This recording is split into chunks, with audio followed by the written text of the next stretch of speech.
الله الرحمن الرحيم وبه نستعين أما بعد قال النبي صلى الله تعالى عليه وسلم أفضل الصيام بعد رمضان شهر الله المحرم أو كما قال عليه الصلاة والسلام۔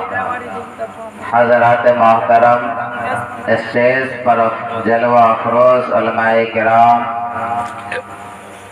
اور پردے میں بیٹھ کر سننے والی ہماری ماں اور بہنوں اور سرزمین چاندی ٹولہ کے غیور نوجوانوں، میں نے اپنے نعتیہ کلام کے اندر بھی یہ باتیں عرض کی تھی آپ سے کہ ہمارا آپ کے بستی کے اندر مائک پر پہلی مرتبہ آنا ہوا ہے، اور میں آپ کو چاندی نہیں بلکہ سونا دیکھنا چاہتا ہوں۔ اسی لیے میں ایک بار پھر آپ سے گزارش کروں گا، بالخصوص آپ نوجوانوں سے، بہت کم وقت اب آپ کے پروگرام کو رہ گیا ہے ختم ہونے میں۔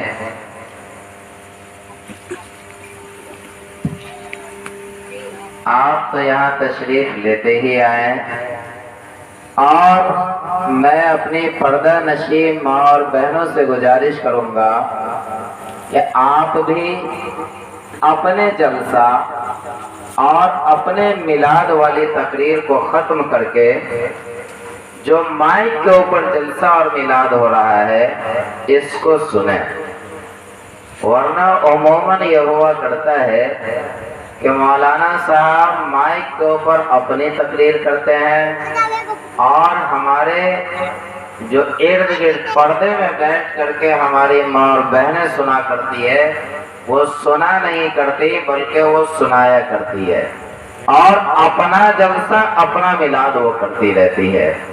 آپ نے بارہا سنا ہوگا مختلف مواقع کے اوپر کہ مولانا صاحب سناتے کچھ ہیں اور یہ حضرات سن کچھ اور لیتی ہیں، اسی لیے جو سنایا جائے وہی سنا جائے۔ ہم آپ کے سامنے تاجدار بطحہ جناب محمد رسول اللہ صلی اللہ تعالی علیہ وسلم کی ایک حدیث پاک تلاوت کرتے ہیں۔ یہ میں اپنی پردہ نشین ماں اور بہنوں کے حوالے عرض کر رہا ہوں۔ آپ صلی اللہ علیہ وسلم نے ارشاد فرمایا کہ الدنیا متاع وخیر متاع الدنیا المرأة الصالحہ، کہ اس روئے زمین کے اوپر اللہ تبارک و تعالی نے جتنی بھی مخلوق کو پیدا کیا، آپ کو بھی معلوم ہے کہ انسان کو اشرف بنایا، اعلیٰ بنایا، اور یہی وجہ ہے کہ انسان کو اشرف المخلوقات کہا گیا کہ آپ اللہ تبارک و تعالی کی خلقت کے اندر، آپ اللہ تبارک و تعالی کی مخلوق کے اندر سب سے اعلیٰ اور سب سے افضل ہیں۔ لیکن میرے محترم جناب محمد الرسول اللہ صلی اللہ تعالی علیہ وسلم نے ارشاد فرمایا کہ اس افضل کے اندر بھی، اس اعلیٰ کے اندر بھی، اس برکت کے اندر بھی اگر سب سے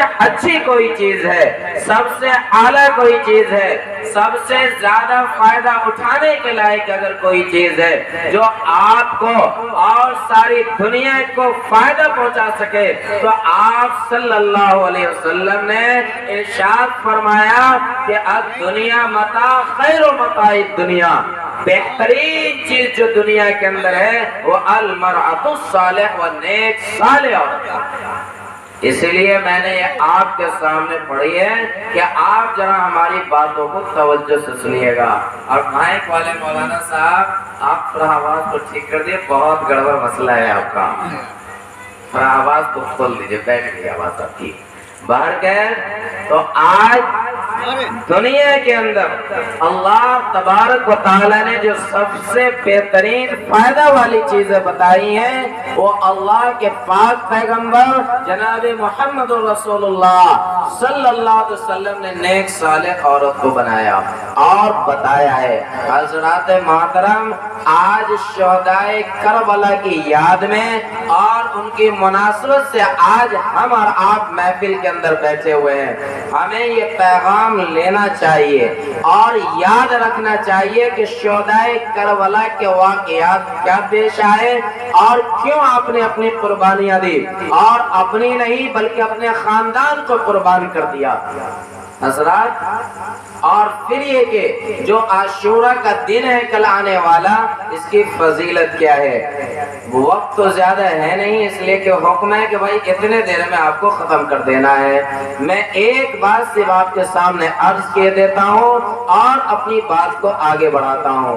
کل کا جو دن ہے آنے والا، اسے ہم عاشورہ کا دن کہتے ہیں، یا اپنی زبان کے اندر اسے ہم 10 محرم کی تاریخ کہتے ہیں۔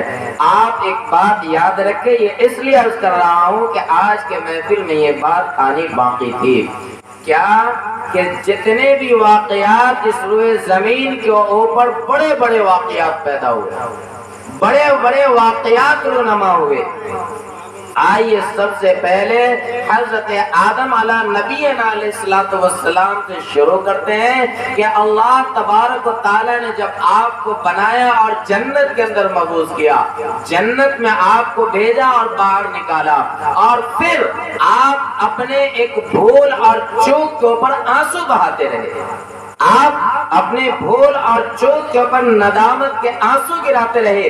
اللہ تبارک و تعالی نے قرآن مقدس کی زبانی جو جملے ارشاد فرمائے اور آیتوں کو نزول کیا، اور جس آیتوں کے ذریعے سے اللہ کے پاک پیغمبر جناب حضرت آدم علیہ نبینا علیہ السلام نے دعائیں کی، فرمایا ربنا ظلمنا انفسنا وان لم تغفر لنا وترحمنا لنكونن من الخاسرین۔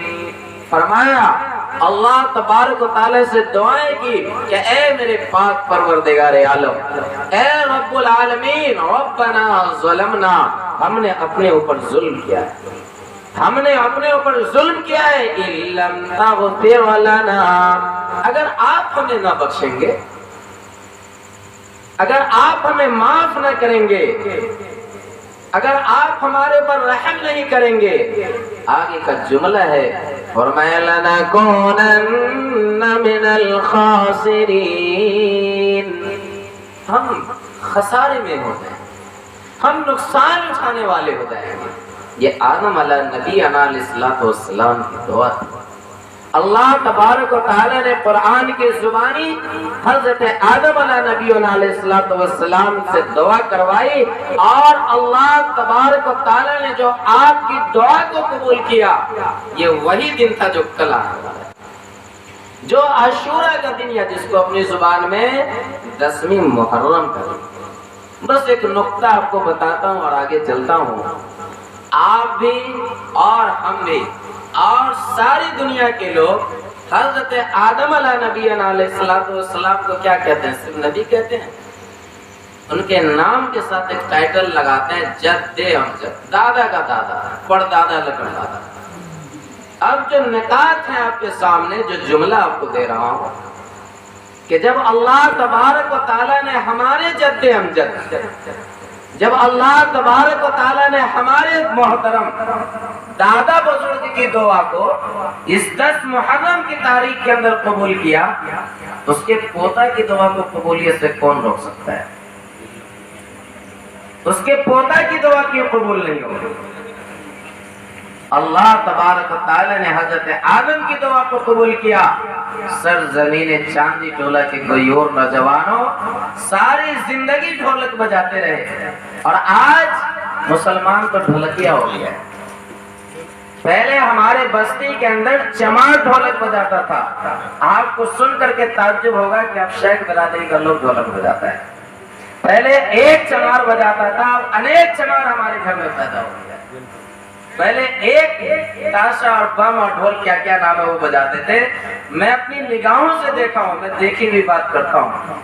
میں نے 5-7 سال کے بچے کو جو نورانی قاعدہ کی تعلیم لے رہا ہے, اور آپ کو سن کے تعجب ہوگا, مدرسے میں ہاسٹل میں پڑھ رہا ہے, اس بچے کو نگاہ نے دیکھا رات ڈھولک بجاتے. کیا ہوگا ہماری قوم میں جب ہمارا 5 سال کا بچہ ڈھولک بجائے گا؟ تو وہ قوم اس روئے زمین کے اوپر ترقی کرے گی, وہ قوم اس روئے زمین کے اوپر حکومت اور سلطنت و بادشاہت کے طلبگار ہو. خدا کی قسم, ڈھولک بجانے والوں کو حکومت نہیں ملتی ہے.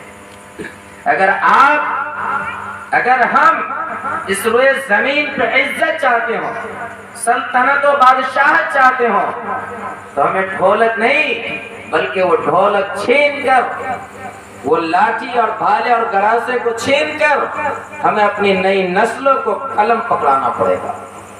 یاد رکھیں, دنیا کے اندر جو تقدیریں لکھی جاتی ہیں, جس کے ہاتھ میں قلم کی طاقت ہوتی ہے وہی تقدیر لکھتا ہے. ایک مثال دیتا ہوں میں آپ کو, عموماً ہزاروں جگہ پہ میں نے یہ دیا کہ جب ابھی طلاق کا موقع آیا تھا اور ہمارے قرآن کے احکام کے خلاف اس ہندوستان کی گورنمنٹ اور حکومت نے فیصلے بنائے اور قانون بنوائے, آپ کو پتا ہے پورے ہندوستان کی ہماری ماں اور بہنوں نے سڑکوں پہ نکل کے احتجاج کیا تھا. وہ ماں اور بہنوں نے جن کے چہروں کو کبھی نہیں دیکھا گیا, وہ ماں اور بہنیں جو کبھی اپنے راستے کی گلیوں پر نہیں نکلی, انہوں نے بھی اسلام کی محبت میں, قرآن کی محبت میں, اللہ کی محبت میں سڑکوں کے اوپر نکل کر کے احتجاج کیا. لیکن پوچھنا چاہتا ہوں میں آپ سے, کیا فیصلے ہمارے حق میں آئے؟ کیا ہمارے احتجاج نے فیصلوں کو روک دیا؟ نہیں. کیوں؟ عدالت عالیہ کے اندر, جہاں اس دنیا کے اندر تقدیریں لکھی جاتی ہیں اور فیصلے کیے جاتے ہوں, جس پارلیمنٹ کے اندر ہمارے تقدیر کے ستارے کے فیصلے کیے جاتے ہوں, وہاں پہ ہماری تعداد نہیں, وہاں پہ ہمارے لوگ نہیں ہیں جو ہماری باتیں بول سکے, جو ہماری لڑائیاں لڑ سکے. آج ڈھول بجانے میں سب سے آگے مسلمان کا بچہ ہے. بات لمبی ہوگی, سمیٹتا ہوں. حضرت آدم علیہ نبی علیہ السلام کی دعا قبول ہوئی, ہمیں بھی دعا کرنا چاہیے جو انشاءاللہ کہیے کریں گے نا بھائی. انہیں سب جلسہ ملا دے اسی رہتا ہے. آئیے آگے.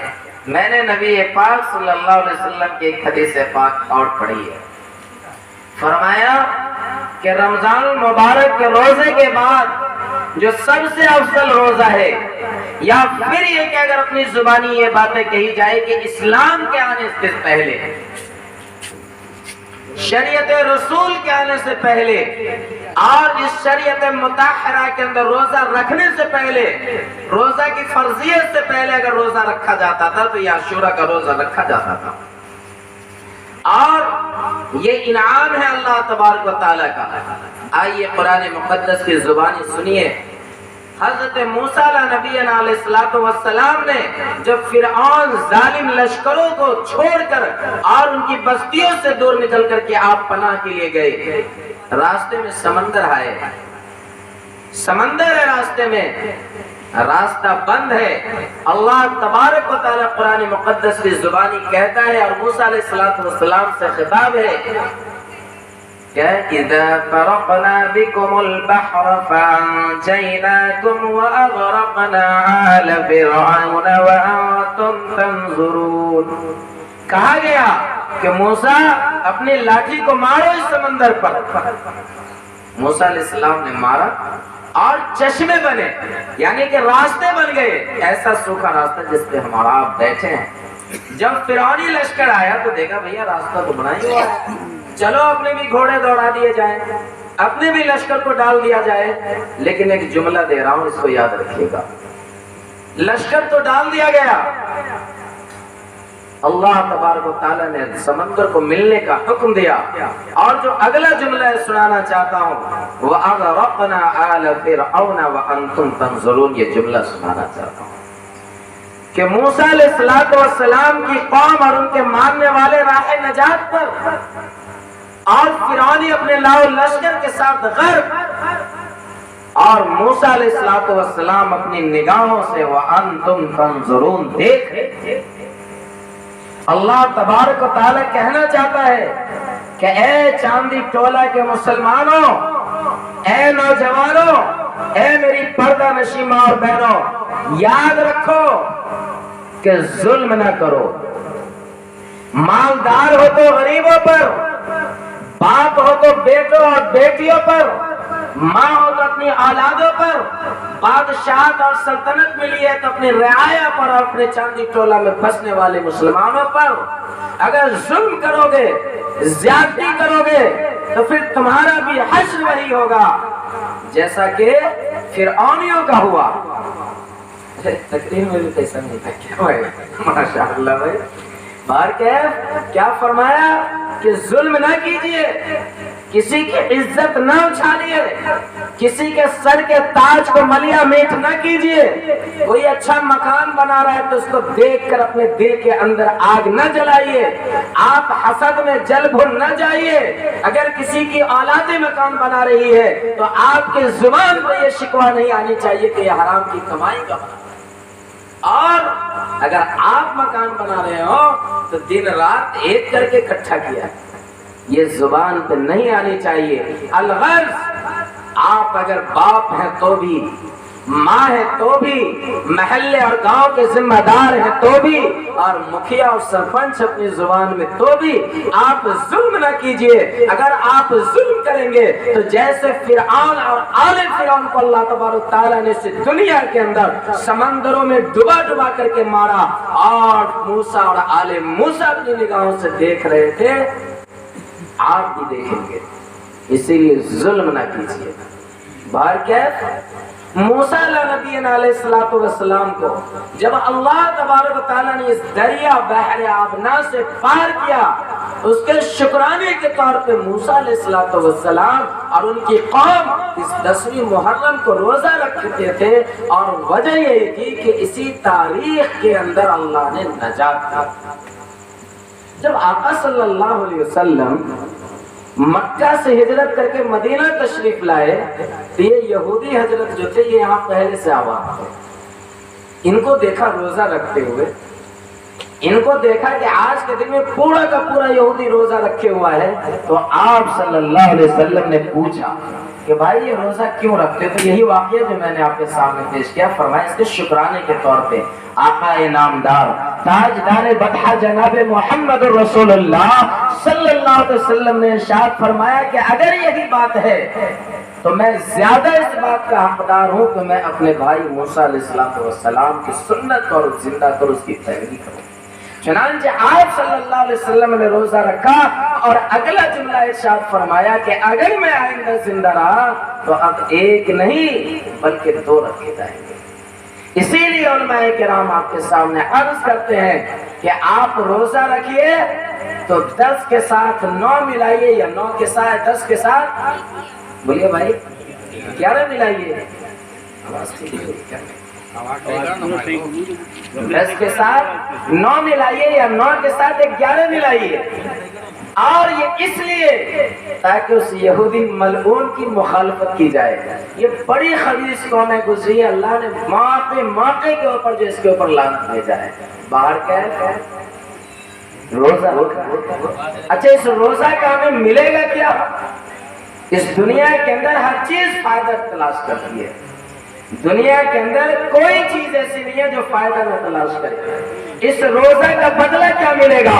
تو آئیے جناب نبی پاک تاجدار بطحہ جناب محمد رسول اللہ صلی اللہ علیہ وسلم نے ارشاد فرمایا کہ اس کا بدلہ یہ تجھے ملے گا کہ آپ کے گناہ معاف کر دیے جائیں گے.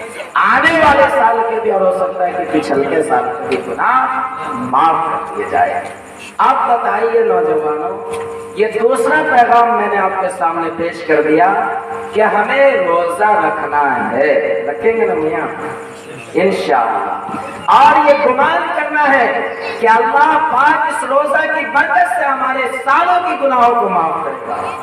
تیسرا پیغام آپ کے سامنے دیتا ہوں، اپنے اہل و عیال پر، اپنے بچوں پر، اپنی بیویوں پر، اپنی بیٹیوں پر اس نیت کے ساتھ کہ جناب نبی کریم صلی اللہ علیہ وسلم کی سنت اور فرمایا کہ جو اس نیت سے اپنے بال بچوں کے اوپر 10ویں محرم کو اپنی حیثیت کے مطابق خرچ کرے، اللہ پاک اس کی برکت سے اس کے 1 سال تک کے رزق میں برکت بنائے۔ یہ باتیں ہمارے چھوٹے چھوٹے بچے اور بچیوں کے لیے ہیں کہ آپ بھی اپنے ابو اور امی کا دامن پکڑ کے کل بیٹھ جائے گا کہ اماں اس کو خرچہ کرنا ہی ہے، ابا ہمارے لیے کھانے کا تو اچھا انتظام کر ہی دیجئے۔ یہ نبی محترم جناب محمد رسول اللہ صلی اللہ علیہ وسلم کا فرمان ہے۔ اسی لیے اپنی حیثیت کے مطابق آپ اچھا کھلائیے، روزہ رکھیے، اچھا افطار کا انتظام، اور اگر اللہ نے اپنی جیب کو وسعت دیا ہے تو آپ اپنی بیٹیوں کے لیے، بیٹوں کے لیے، اور آپ کی جو ہر دل عزیز آپ کی بیوی ہے اس کے لیے اچھے کپڑے کا، اچھے کھانے کا، اچھے گفٹ کا انتظام کیجیے۔ یہ 3 پیغام میں نے آپ کے سامنے پیش کیا۔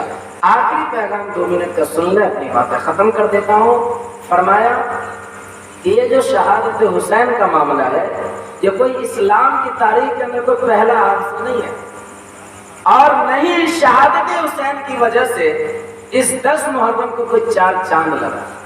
4 چاند تو پہلے سے لگا ہے، اور اگر 4 چاند اسی کی وجہ سے لگے تو آپ سنتے ہوں گے، آپ سن لیجئے گا اپنے امام صاحب سے، جب یہ جمعہ کا خطبہ دیں گے تو سید الشہداء، جو شہداء کے سردار ہیں، جو شہداء کے ذمہ دار ہیں، وہاں پہ حضرت حسین رضی اللہ تعالیٰ عنہ کا نام نہیں بلکہ کس کا نام آتا ہے؟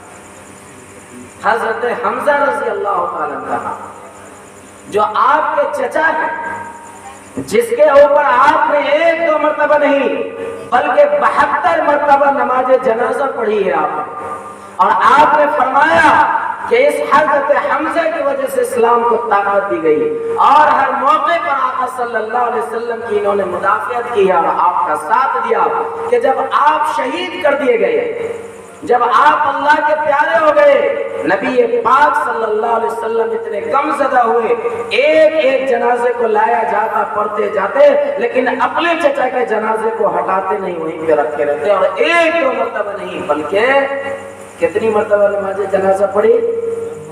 بولیے ہوں گے صاحب، 72 مرتبہ نماز جنازہ پڑھی ہے۔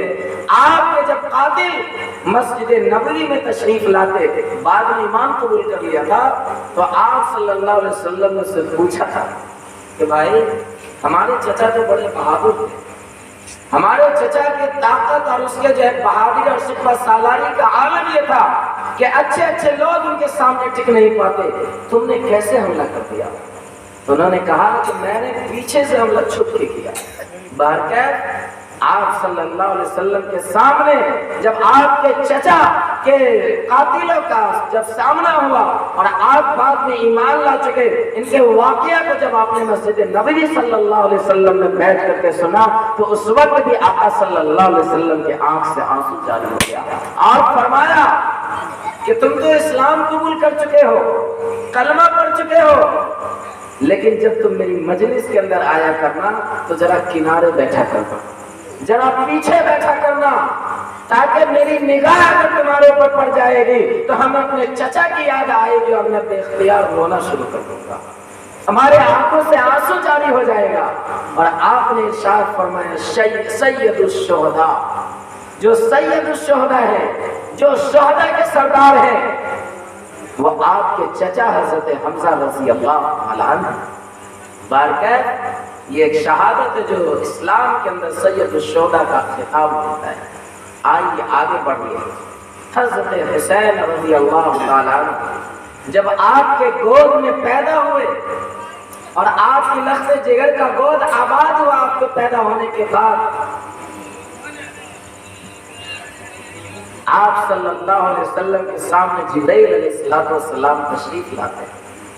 غالباً حضرت ام سلمہ رضی اللہ تعالی عنہ راویہ روایت کرتی ہیں کہ آپ سوئی ہوئی ہیں، آپ نے خواب دیکھا ہے کہ آپ صلی اللہ علیہ وسلم کے بال بڑا گندا ہے، بکھرے ہوئے ہیں، آپ کے چہرے پر مایوسی ہے، آپ کے ہاتھ میں جو شیشے کا بوتل ہے اور اس کے اندر مٹی رکھی ہوئی ہے۔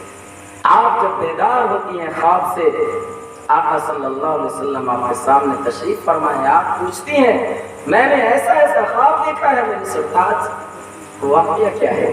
آپ صلی اللہ علیہ وسلم ارشاد فرماتے ہیں کہ جبرائیل امی آئے اور میرے لخت جگر، جس کو آپ صلی اللہ علیہ وسلم نے فرمایا کہ حسین مجھ سے ہے اور میں حسین سے ہوں، جبرائیل آئے تھے اور انہوں نے میرے لخت جگر، انہوں نے میرے جگر کے ٹکڑے کی شہادت کی خبر دی، اور اس شیشے کے اندر اس جگہ کی مٹی کو لے کر کے جبرائیل امی آئے جس جگہ پر میرے نواسے کو شہید کیا جائے گا، جس جگہ پر میرے نواسے کا قتل عام کیا جائے گا۔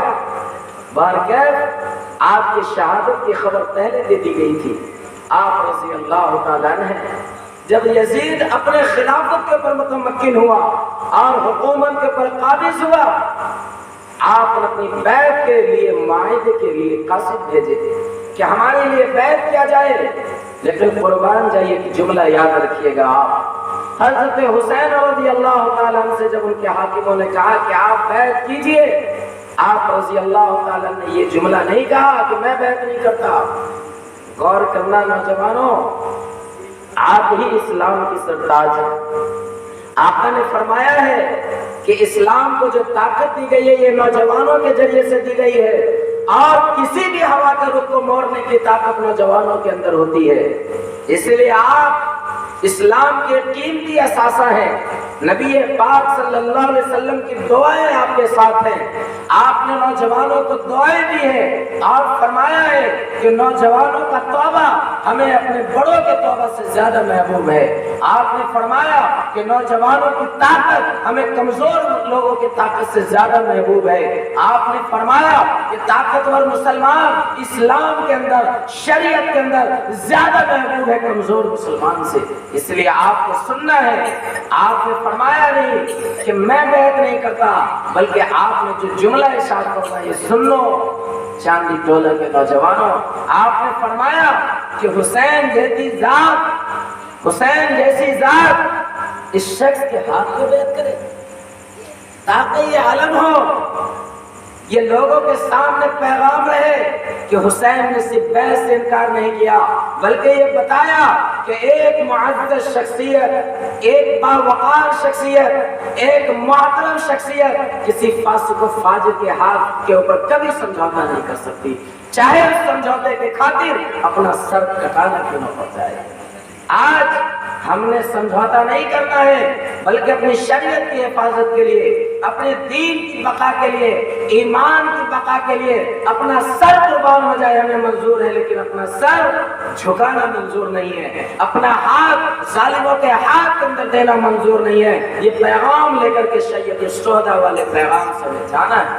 حضرات، آپ نے انکار کیا، آپ وہاں سے مکہ آ گئے، لیکن جب آپ مکہ پہنچے ہزاروں کی تعداد میں لوگوں کے خطوط آئے کوفہ والوں کے، آپ نے اپنے ہمجولیوں سے، اپنے مشیروں سے مشورہ کیا کہ بھائی اس خطوط کا کیا کیا جائے، چلا جائے کوفہ، چل کر کے دیکھا جائے۔ لوگوں نے آپ کو منع بھی کیا، لوگوں نے کہا بھی کہ نہ جائیے، یہ کوفہ کے لوگ بڑے بدمعاش ہیں، بڑے عیار اور مکار ہیں، انہوں نے جب آپ کے والد گرامی کو نہیں بخشا آپ کو کیسے بخشیں گے، انہوں نے آپ کے والد گرامی کو شہید کیا ہے، آپ نہ جائیں۔ لیکن سینکڑوں کی تعداد میں خطوط ہیں۔ آپ کی شہادت کا واقعہ میں نے ابھی آپ کے سامنے ذکر کیا کہ اللہ کے نبی صلی اللہ علیہ وسلم کو پہلے ہی بتا دیا گیا، باہر کیف آپ اپنے قافلہ کو لے کر روانہ ہو جاتے ہیں، اور اس سے پہلے اپنے چچا محترم، اپنے چچیرے بھائی مسلم بن عقیل کو بھیجنے کے جاؤ وہاں۔ آپ تصور کیجئے، آپ سوچئے کہ آپ اپنا پیغام لے کر، آپ اپنا خط لے کر، آپ اپنا پیغام لے کر کسی کو بھیجئے، اور جس کی امامت کے پیچھے 40,000 لوگوں کی تعداد ہے، جہاں 40,000 کا مجمع ہو کہ آپ بلاؤ حضرت حسین رضی اللہ تعالیٰ عنہ کو، میں بیعت کرنے کے لیے تیار ہوں اس کے ہاتھ کے اوپر. اور جب مسلم بن عقیل اللہ اکبر کہہ کر کے نیت باندھتے ہو تو پیچھے ایک تو نہیں بلکہ 40,000 کا مجمع ہو، اور جب وہ سلام پھیرتے ہو تو سارا مجمع غائب. سلام پھیرنے کے بعد آپ کی نماز تکمیل کرنے کے بعد جو 40,000 لوگوں کا مجمع ہے سب غائب ہو چکا ہے. سوچئے مسلم بن عقیل کے پاؤں کے نیچے سے زمین کیسے نکل گئی ہو. اور ان مکاروں اور عیاروں نے صرف پیچھا نہیں چھوڑا بلکہ یہ دروازہ جس طریقے سے بند دیکھ رہے ہیں آپ، اس طریقے سے لوگوں نے اپنے گھر کا دروازہ بند کر لیا کہ کہیں وہ ہمارے گھر میں آ کر کے پناہ نہ لے لے، اور اس کے فوراً بعد آپ کو شہید کر دیا. لیکن قربان جائے کہ آپ رضی اللہ تعالیٰ اپنے قافلہ کو لے کر کے بڑھتے رہے، اور بالخصوص مقام کربلا کے اوپر جب پہنچے ہیں آپ، یہ تاریخ ہے جو کل کا دن آنے والا ہے. آج کی تاریخ لوگوں نے چاہا کہ آج ہی رات کے اندر جو حملہ کر دیا جائے، لیکن آپ رضی اللہ تعالیٰ نے لوگوں سے خبر بھجوایا کہ آج ہمیں مہلت دے دو، آج ہمیں موقع دے دو تاکہ میں خدا کے سامنے سجدہ کر سکوں، آج موقع دے دو تاکہ میں خدا کے سامنے دعا کر سکوں، آج ہمیں موقع دے دو تاکہ میں اللہ سے اپنا رشتہ جوڑ سکوں، میں اپنے خاندان کو یاد کر سکوں. حضرات محترم، سب سے پہلے وہ بات ہے کہ جو خاندان رسول میں پیدا ہوا، جو مدینہ طیبہ کے باغ و بہار کو دیکھا، آج اپنے نانا محترم کے قبروں کے اوپر گنبد خضرا کے نیچے جا کر کے بار بار سلام علیہ کرتا ہو. آپ ان حاجیوں سے پوچھئے، آپ ان زائرین سے پوچھئے جنہوں نے عمرہ کیا ہے کہ جب وہ مدینہ الرسول سے گنبد خضرا پر آخری درود و سلام پڑھنے کے لیے جاتے ہیں، اور جب ان کی بدائی کا وقت ہوتا ہے کہ اب گنبد خضرا آنکھوں سے اوجھل ہونے والی ہے، اب مدینہ الرسول سے نکلنے والے ہیں، اس عاشقان رسول کے اوپر، اس عاشقان رسول کے اوپر، اس محبان رسول کے اوپر، دل کے اوپر کیا گزرتا ہے.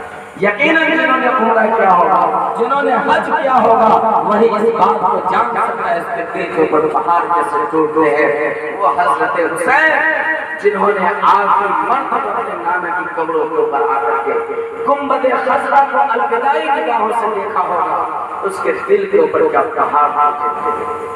جن کو یہ معلوم ہوگا کہ اب ہم دوبارہ اس گنبد خضرا کو دیکھ نہیں سکتے، جن کے دل کے اندر یہ بات موجود ہوگی کہ اب نانا محترم کی قبروں کو دوبارہ ہمیں آنا نصیب نہیں ہوگا، ان کے آنکھوں سے ایسا آنسو جاری ہوا ہوگا، اور مدینہ کے رسول سے مکہ اور پھر مکہ سے کوفہ گئے. بہرحال آج کی رات کے اندر انہوں نے اللہ سے لو لگایا، اور لو لگانے کے بعد صبح ہوتا ہے، مال کا کم ہوتا ہے. آپ کے لاؤ لشکر کی تعداد اگر کہیں جائے تو شرم آتی ہے سامنے والوں کے سامنے کہ آپ کا جو نفع، آپ کی تعداد ہے، آپ کھڑی میں بھی مہنگا ہے آپریٹر. حضرات یہ 70-72 کی تعداد، اور ادھر ظالم کا لشکر ایک تو نہیں بلکہ ایک روایت ہے 22,000 اور ایک روایت ہے 30,000. یہ 22,000 کا لشکر، یہ 30,000 کا لشکر 72 آدمی کے مقابلے کے اندر آیا ہے. آپ پانی بند ہے، حضرت علی اصغر ہے، پیاس سے گلا خشک ہے، دریائے فرات موجہ مار رہا ہے، پانی کا چشمہ نگاہوں کے سامنے ہے، لیکن آپ کے اہل بیت پیاس سے تڑپ رہے ہیں، جن کو پانی تک کا ایک قطرہ نصیب نہیں، لیکن آپ 6 ماہ کا بچہ ہے، اس کو لے کر کے دریائے فرات میں جاتے ہیں تاکہ ایک قطرہ اس کا خشک گلے کے اندر ڈال دیا جائے، ایک قطرہ اس کا حلق میں ڈال دیا جائے تاکہ اس کا حلق خشک ہو جائے. اسی درمیان اس ظالم کے تیر آتے ہیں اور اس علی اصغر کو شہید، اس کی جانیں قربان ہو جاتی ہیں، گلا اپنے گھر سے لڑک جاتا ہے اور زخم نما ہو جاتا ہے. آپ اپنے زندگی کو لے کر، آپ اپنے اس میت اور لاش کو لے کر اپنے ہاتھوں سے اپنے خیمہ کے اندر آتے ہیں. حضرت سکینہ ہے, حضرت زینب ہے, سامان ہے, اور ایک ایک لوگوں کو بھیج کر ان کی لاشوں کو لے کے آتا ہے. قافلہ کا قافلہ شہید ہو چکا ہے, قافلہ کا قافلہ ہو چکا ہے. اب آخری گھڑی ہے, آپ ہے زرہ پہن کر کے اپنے سواری پر سوار ہوتے ہیں. آپ جا کر کے ظالموں کے لشکر سے پنجہ مارتے ہیں, بھیڑ جاتے ہیں. آپ نے ایک کو نہیں بلکہ سینکڑوں تعداد میں تیر کے, نشتر کے, بھالے کے آپ کے بدن کے اوپر لگتا ہے, اور آپ ایک وقت آتا ہے کہ زخم کی تاب نہ لا کر زخموں کی تاب نہ لا کر کے جس طریقے سے شام کو سورج گرم ہوتا چلا جاتا ہے, یہ اسلام کا شہزادہ, یہ نبی محترم کا دلدادہ, جس کی زبان کو چوسنے کا موقع نوازا رسول حضرت حسین کو ملا, جنہوں نے کبھی آقا صلی اللہ علیہ وسلم کے نوازے دہن کو چوما اور چوسا ہے, اور آقا صلی اللہ علیہ وسلم نے کبھی اپنے نوازے رسول حضرت حسین کے لبوں کو بوسہ دیا, کبھی آپ کے کندھوں کو بوسہ دیا, کبھی آپ کو سوار بنایا کہ آپ کی نماز کے سجدے کے اندر موجود ہے, تو اپنے جگر کو اپنے جگر کے ٹکڑوں کو اپنے کاندھے کے اوپر بٹھایا. یہ مقام و مرتبہ دیا. جیسے جیسے یہ سورج غروب ہوتا چلا گیا, یہ اسلام کا شہزادہ غروب ہوتا چلا گیا. اس میں آواز کہاں ہو بھائی, اس میں آواز دو نا. حضرات ایک موقع ہے آپریٹر کس بات کو بھائی تم, کہ جس وقت اس نواز رسول کو ظالم نے شہید کیا, تم فٹ کرو گے نا, آپ نے اپنے ہاتھ کو نہ دیا اور اپنے گردن کو, اپنے پیشانی اور اپنے چہرے کو اوپر نہیں بلکہ سجدہ شکر ادا کیا, اور آپ کی زبان سے جو جملہ ادا ہوا کہ اس کے رب کعبہ کہ رب کعبہ کی قسم ہے کامیاب ہوا. یہ ہے آپ کا مقام کہ آپ اپنے نعرہ دین کی حفاظت کی خاطر, شریعت اسلام, شریعت مطالعہ کی حفاظت کی خاطر اپنی جان کو قربان کر دیا, لیکن اپنا دستے اپنا ہاتھ ظالموں کے ساتھ نہیں دیا. کہ اب ایسے موقع کو بھی جب آپ کو شہید کیا گیا تو آپ کا سر سجدے کے اندر ہے, ظالموں نے جب آپ کو شہید کیا اور نیزے کے اوپر آپ کی گردن کو اونچا کیا. ایک اشارہ دے رہا ہوں, ایک جملہ دے رہا ہوں, چاندی دونوں جماعتوں سننا کہ جس وقت آپ کو شہید کیا گیا آپ سجدے میں ہیں, اور جب آپ کی گردن نیزے کے اوپر کیا گیا اس وقت بھی آپ کا چہرہ زمین کے اوپر ہے. گویا کہ بتایا جا رہا ہے کہ بھی ایک سجدہ عشق ادا ہوا ہے اور دوسرا سجدہ عشق کی تمنا لیے اپنے پیشانی کو زمینوں پہ چکائے. آپ شہید کیا گیا. شہید کرنے کے بعد آپ کے خیمے کے اندر جو آپ کے ازواج ہیں, جو امت مسلمہ کے غیور مائیں ہیں, ان کو کجادے کے اندر لا کر کے ان کے بدن کو باندھا گیا, ان کے ہاتھ میں باندھ دیے گئے اور اس 72 لشکر کے سامنے سے گزارا گیا, اور ان کے اوپر گھوڑے کے ٹانپ سے ان کو روندا گیا, آپ کے کپڑوں کو نکالا گیا, اور آپ کے کپڑوں کو نکال کے آپ کو جو برہنہ کیا گیا. لیکن قربان کہ ریزداروں نے آ کر کے آپ کو کفن کا حق ادا کیا, لیکن جب یہ قافلہ گزرتا ہے اس 72 کے سامنے سے, جب یہ قافلہ گزرتا ہے اس جنازے کے سامنے سے, علی اکبر ہے جن کی عمر 14 سال ہے, حضرت زینب و سکینہ ہے جنہوں نے اپنے صبر کا دامن تھام رکھا ہے, جن کے آنکھ ابھی تک اشکبار نہیں ہوئے, لیکن جب اس جنازے کے قریب سے گزرے اور دیکھا کہ حضرت حسین کے بدن کو روندا گیا, ان کے گوشت کے چترے اکھڑ چکے ہیں, ان کی ہڈیاں ٹوٹ گئی ہیں, اور ان کے بدن سے ان کے سر کو جدا کر دیا گیا ہے. علی اکبر جو چیخ پڑتے ہیں, بے ہوش ہو جاتے ہیں, اور یہ جو مظاہرات ہیں, یہ جو مائیں ہیں, ان کے بھی صبر کا دامن ٹوٹ جاتا ہے, آپ سے اشک جاری ہوتا ہے, اور اس کے بعد اللہ تعالیٰ سے شکایت کرتی ہیں وہ, اور ایک جملہ ارشاد فرماتی ہیں, کہتی ہیں کہ یا اللہ یہ ہے تمہارے اسلام کے شہزادے جنہوں نے اپنی نانا کی شریعت کے خاطر اپنی جان کو قربان کر دیا ہے. ان کی لاشوں کے ساتھ ظالموں نے یہ حال کیا, ان کے جنازے کے ساتھ ظالموں نے یہ حال کیا ہے. اے اللہ اب میرا محافظ اس دنیا میں کوئی نہیں. اے اللہ ہمارے محافظ تیری شریعت کی حفاظت کے خاطر قربان کر دیے گئے, اور اب ان کی عورتوں کو ظالموں نے باندھ رکھا ہے. بہرحال کوفہ سے گزرتا ہوا, قادسیہ سے گزرتا ہوا جو ہے یزید کے دربار میں حاضر کیا جاتا ہے. یہ حضرت زینب السکینہ وہاں خطاب کرتی ہیں, اور یہ خطابت ان کے گھر کی لونڈی ہے. حضرت علی رضی اللہ تعالیٰ کی زبان بول رہی ہے, اور جب انہوں نے خطاب کیا اور لوگوں سے کہا کہ میں نبی کی محترم, میں نبی کے حرم سے ہوں, میں نبی کی شہزادی ہوں, ہماری کوکھ کے یہ اولاد شہید کیے گئے ہیں, اور ایسے شہزادوں کو شہید کیا گیا ہے جن کو نبی نے اپنے لبوں سے چوما ہے. بتاؤ کیا کسی کی عزت کے ساتھ انہوں نے کھلواڑ کیا تھا؟ بتاؤ کیا کبھی حضرت حسین نے کسی پہ ظلم کیا تھا؟ بتاؤ کیا حضرت حسین نے کبھی کسی کے ساتھ جو ہے ناروا سلوک کیا تھا؟ جب یہ جملہ سنا, یہ درد بھرے الفاظ سنے, اس کے دربار میں جتنے بھی ماننے والے تھے یا غیر ماننے والے تھے, تمام کی آنکھیں اشکبار ہو جاتی ہیں. آگے آگے لیکن حضرت حسین رضی اللہ عنہ سر ہے, پیچھے پیچھے یہ قافلہ ہے اور خطاب ہے. یہ خطاب کرنے کے بعد جب آپ کو مدینہ طیبہ بھیجا گیا, آپ جب مدینہ الرسول واپس آتی ہیں, مدینہ طیبہ کے اندر ایک کوہرام بپا ہے, اور مدینہ طیبہ کے لوگ پوچھتے ہیں زینب حسین کہاں گیا؟ زینب تمہارے خاندان کے افراد کہاں گئے؟ سکینہ حضرت حسین کو کہاں چھوڑ کر کے آئے ہو؟